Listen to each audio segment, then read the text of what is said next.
Hello, this is Jan from Red Toad Art Studio. And today we are going to learn a really fun project. We're going to learn how to make our own art journals. We don't need to go out and buy expensive art journals. We can make our own. We can make them the size we want them.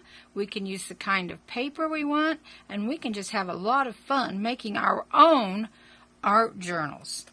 And what is an art journal? It is something that you draw in, paint in, you may decoupage in, you may make all kinds of neat things to put into your art journal. They're just a lot of fun.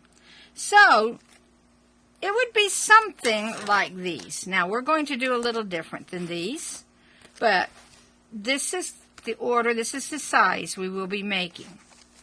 And there's all kinds of pages in them. Now, these two are made as junk journals. Now, if you like junk journaling, these will work great for that, too. And a junk journal is where you get all kinds of things that would normally be thrown away, and you put it on the pages, like these things.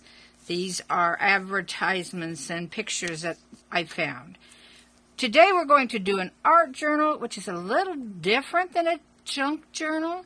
We can use junk in it if we like, and if we feel like it's artistic, though, we can use anything we want in our art journal.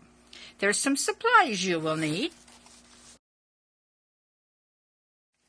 You will need a file folder, a very simple office file folder. This is what we make our cover out of. And to finish that cover off, you will need Mod Podge to finish your cover. This will protect it from anything wet and from wear and tear. And you will also need an old brush that's not good for painting anymore. Don't use a good one because Mod Podge is hard on your brushes. You may want some craft paint to paint your covers. If you notice on this one, we used a lot of different colors of craft paint. And it's like the apple barrel paint that you buy like in Walmart's, and a lot of other stores carry this. Very inexpensive. You can get several colors if you want. And also for the cover, you may want to put some pictures you have. I'd suggest something you've already drawn or painted that could be podged onto the front like this. That's what I'm going to use today. Or you could use stickers. Oh, it's endless. Actually, this is your art journal. You can do it any way you want. Another important thing you'll need is paper. Now, you need to decide how you want to use your journal before you decide on your paper. Are you just going to use pencil, maybe pen and ink in it? Then you can probably get by with just regular drawing paper or sketching paper in this journal. But if you're going to use markers or watercolors or craft paint, ink, then probably you want to at least use mixed media paper.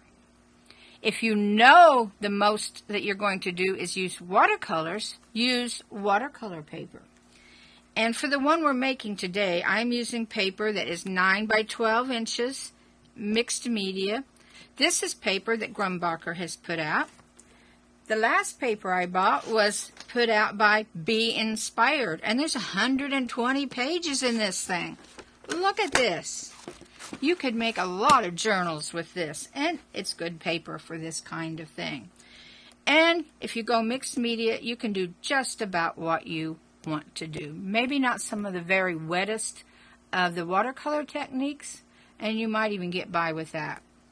So I'm making mine out of mixed media paper. It's a little cheaper than using the watercolor paper because in my journal I want to do all sorts of things. I may watercolor, I may draw, who knows what I'm going to do.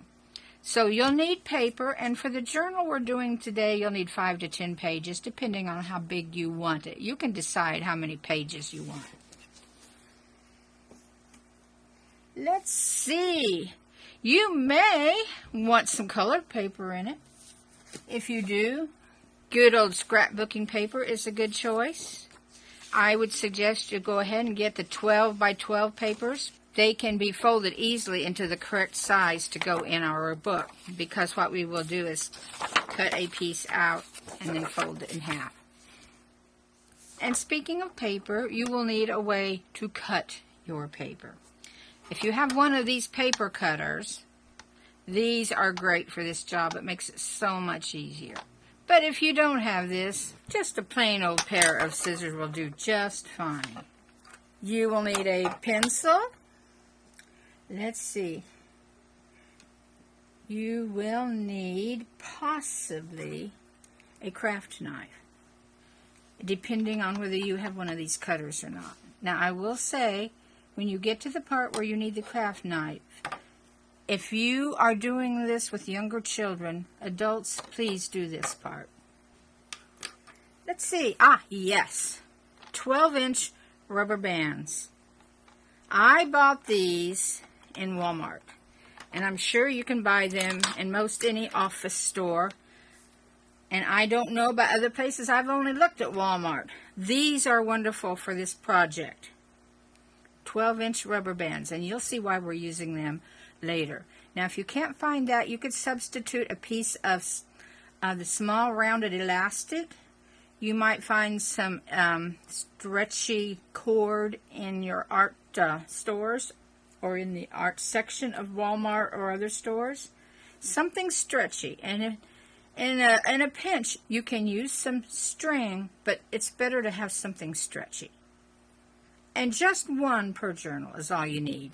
But they come in different colors, which means you can kind of match the color. If I use this blue will go real well on the back of my journal. Let's see. Now, there may be some other odds and ends that we need, depending on the projects you choose to put in. And now, if you're going to do a lot of things that scrappers do, where you make pockets and things to go in it, then that will take some paper, some glue. You'll need glue, and various odds and ends, but not very much. So I've talked enough here. Let's get on with making our journal. First step is we need to prepare our paper. We need to tear a page out, and I'm starting out with about 5 pages of paper, because when it's folded in half, each page makes 4 pages of our journal. So 4 times 5, that's 20 pages right there. Now, there will be this ragged edge here. And let me get something where this shows up better. Now you can see that jagged edge. So, we want to cut that jagged edge off. So I'm going to use my cutter. You can use your scissors, if that's what you have. And try to cut on the perforations of this sheet of paper. Now, if you have this particular book that has this really neat edge, you might want to use that in a junk journal somewhere. And then how we prepare our paper is simply fold it in half. Just like that.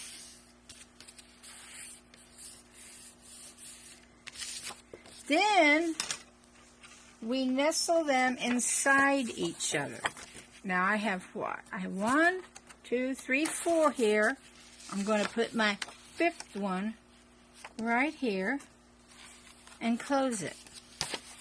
Look at all these pages we have.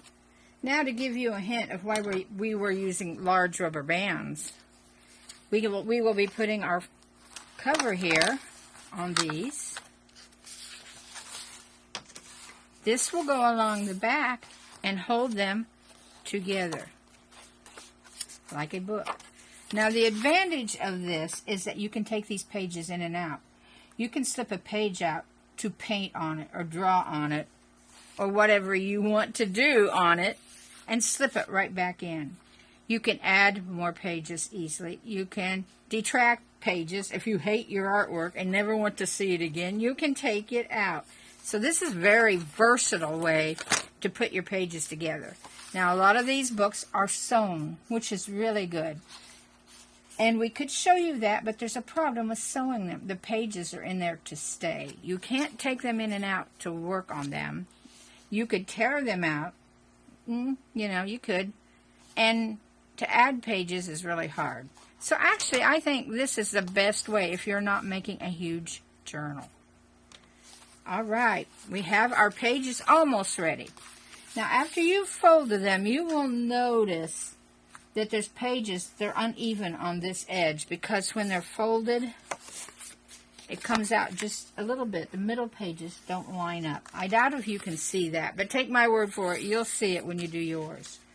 Now, I think the best way to even this out is just run it along our cutter. The shortest page is lined up. I'll put my cutter down and just run it across this 2 or 3 times.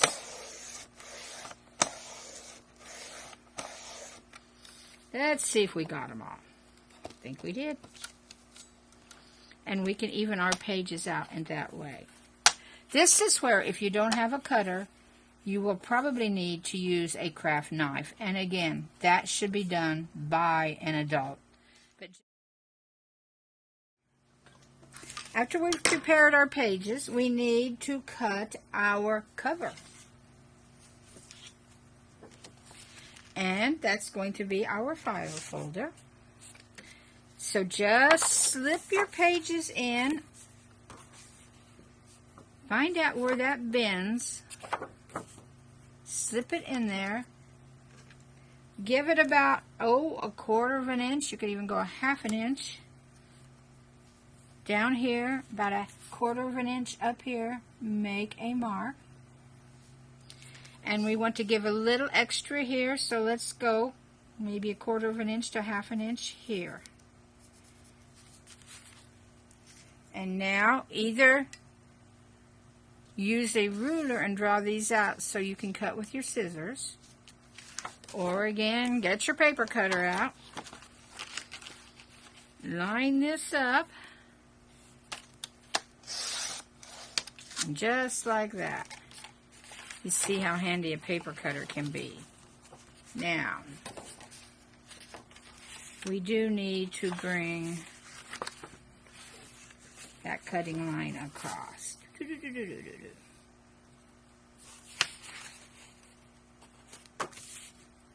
And now we'll put this in here and cut across there. I'm just eyeballing. I'm putting my cutter down on that line. Cut that across. Now, we also need to cut here. Line it up. And now we have our cover for our book. Alright, now that that's cut, we can add our pages. Put your pages right in there. Open it up so the last one is on top. Slip your rubber band across. And shut your journal. Now we have the basics of our journal made. Now most of us would like to have this a lot fancier, and that's what we do with our Mod Podge and paint and maybe pictures put on the front of it to make it a neat looking book. But the basic journal is finished right there. So we're going to end this video here at part 1, putting together our basic journal. And in part 2, we will finish the cover. So I'll be back with you in just a few days with our next video. So I will say bye-bye for now.